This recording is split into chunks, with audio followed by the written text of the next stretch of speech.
Illegal fishing in Bahamian waters has been a problem for quite some time now. While the problem may have been slowed as a result of the COVID-19 pandemic and border closures, poaching still persists. Carla Palmer tells us this morning that the Royal Bahamas Defense Force is on it, employing every resource available. Two separate arrests last month by the Royal Bahamas Defense Force saw several persons hauled before the courts for illegally poaching in Bahamian waters. It's long been a common threat towards the sustainability of our marine resources, but it's one head of the Royal Bahamas Defense Force, Commander Raymond King, is confident he and his team of officers and Marines will continue to overcome.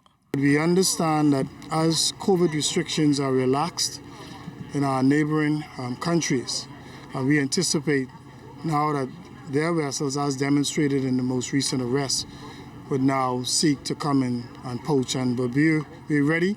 This is good news to these fishermen, Gregory Brown, Todd Kemp, and Jeremiah Roll. It was very, discouraging to see what they catch on the boat, and it's a real stiff penalty that the government gave them, and it should have been a little bigger for them.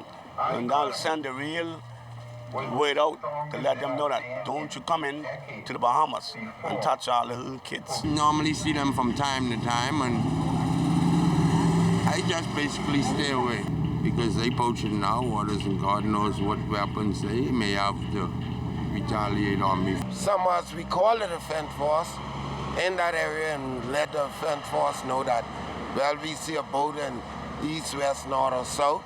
Y'all will have to go check it out, which indeed some don't.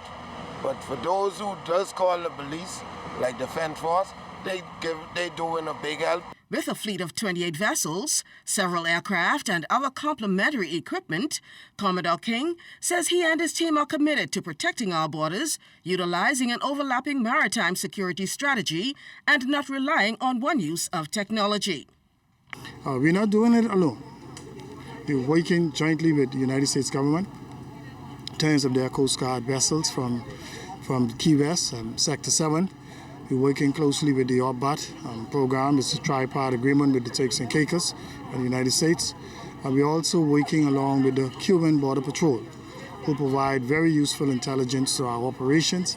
And we're also working closely with the Belize Marine Unit. So it's a joint effort to increase our capacity, capabilities, and to use it as a force multiplier. Commodore King says they are awaiting the receipt of additional equipment to aid in its border control fighting efforts. Several drones that have been ordered are reportedly expected to arrive sometime this month. Carla Palmer, ZNS Network News.